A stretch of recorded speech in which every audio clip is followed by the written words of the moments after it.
সবাই কেমন আছেন? বাঙালঘটি জমজমাটি ব্লগে আপনাদের স্বাগত। এই যে সবাই আসবে আসবে করে কত অপেক্ষা ছিল, সব এসছিল, কত মজা দেখতে দেখতে দিনও চলে এলো। কালকে মায়েরা চলে যাচ্ছে, আজকে মায়েদের ব্যাঙ্গালোরে লাস্ট দিন। সকাল সকাল আজকে যেহেতু সোমবার অঙ্কুরের অফ থাকে, তো এই জন্য আজকে লুচি তরকারি হচ্ছে।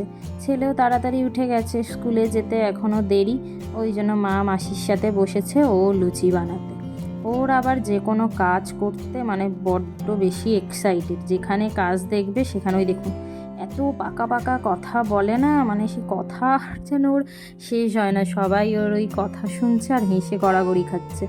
লুচি টুচি বানিয়ে তারপরে ও স্কুলে যাবে, ওকে যেন দায়িত্ব দেওয়া হয়েছে। আর এখানে আমার বাপি আদা রসুন ছাড়াচ্ছে।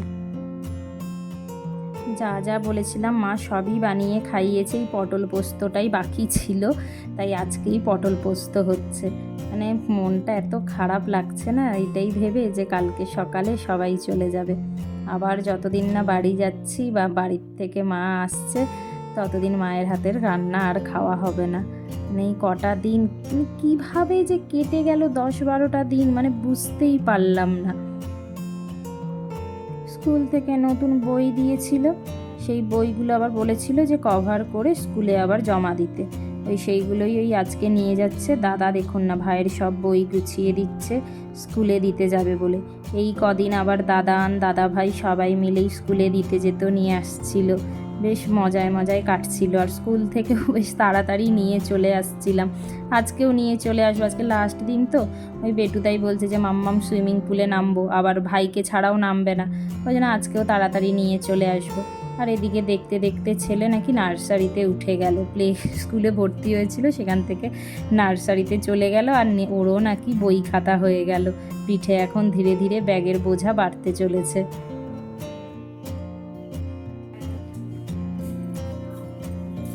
চলো চলো চলো।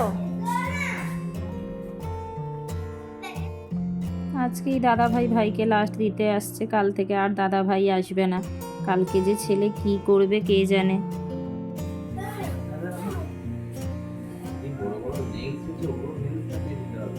এখনই কাটিয়ে দেবো। ছেলেকে দিয়ে এসেই গরম গরম লুচি আর ছোলার ডাল নিয়ে বসে গেছি।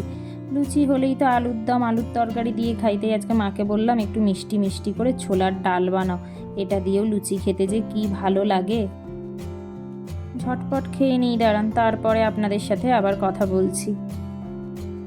11:30টার মতো বাজে। ব্রেকফাস্ট করে আমি আর অঙ্কুর একটু জুডিওতে এলাম। কালকে মা বাপি এসেছিল, আমাদের দিকে সব জামা কাপড় কিনে দিয়েছে। তো ভাইয়ের একটা ভাই ফোন করে বলল যে ওর একটা প্যান্টও নিতে, ওই জন্য ওর প্যান্ট নিতে গেছিলাম।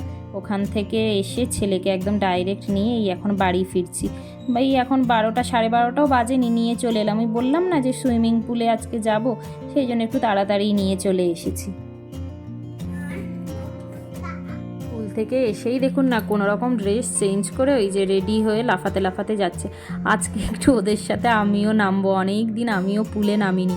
আসলে বাপি একা নিয়ে যেত, ওই জন্য সাহস করে আর আমি নামতে পারতাম না, যে একা দুটো বাচ্চাকে কি করে সামলাবে। আজকে অঙ্কুর আছে, তাই ভাবলাম যে না, দুটো বাচ্চাকে সামলাবে, আমিও একটু জলে নেমে যাই।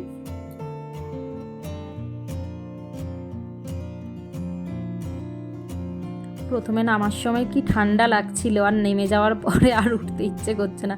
সাঁতারটা আমি শিখেছি, আমাদের বাড়ির সামনে তো বড় ঝিল আছে, তো ওখানেই সাঁতার শিখেছি, ওই জন্য আমার কোনো অসুবিধা হয় না, জলে নামতে বেশ ভালোই লাগে। কিন্তু অঙ্কুর আবার সাঁতার জানে না, ওই জন্য জলে বেশ ভয় পায়।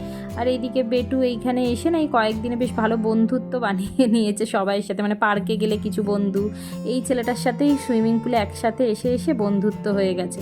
ওই জন্য আজকে এসে দেখুন দুজন মিলে এখানেও উৎপাত করা শুরু করে দিয়েছে। চান টান করার পরে আর ব্লগটা কন্টিনিউ করা হয়নি। এখন এই রাত্রিতে একটু চিকেন নিয়ে এলাম আমি আর অঙ্কুর, আজকে রাতে খাবো। আর কালকে মায়েদের দিকে ওই যে এইদিকে ডিম করছে, ডিমটাও কালকে মায়েরা নিয়ে যাবে। আর বললাম যে একটু চিকেনটাও নিয়ে যাও, বেটু খেতে চেয়েছে, বলছে মাম্মা আমাকে চিকেন দেবে, আমি ট্রেনে গিয়ে খাবো। ওই জন্য চিকেনটা নিয়ে এলাম যে রাতে একটু সবাই মিলে খেয়ে নেবো। আর কালকে সকালেই ওদের গাড়ি আছে, কালকে হচ্ছে যে ওরা একটু সাথে করে নিয়ে যাবে। এদিকে বাপি একটু একটু করে গোছগাছ করছে। আর সেনবাবু আজকে ছুটি যেহেতু ওই জন্য ওকে দিয়েছি বাচ্চাগুলোকে একটু সামলাও, আমরা বাকি সব কাজ টাজ করি। দেখতে দেখতে কিভাবে দিনগুলো যে মানে চলে গেল বুঝতেও পারলাম না। বেটু বিকেলে ঘুম থেকে উঠে বলছে মাম্মাম, সকালটাও চলে গেল। বেচারার মানে এত মনটা খারাপ, চোখটা ছলছল করছে। আসলে সবাইয়েরই মনটা খারাপ। এই এত ঘর ভর্তি লোকজন এই কয়েকদিন, মানে সব কালকে সকালবেলা পুরো খালি হয়ে যাবে। কি যে খারাপ লাগছে। ব্লগটা চলুন আজকে এখানেই শেষ করছি, আবার কালকে ব্লগ নিয়ে আসবো। মানে কি বলবো আমি জানি না, এই মাকে দেখছি তত বেশি খারাপ লাগছে, যখনই মনে হচ্ছে কাল থেকে আর মায়ের হাতের রান্না খেতে পারবো না।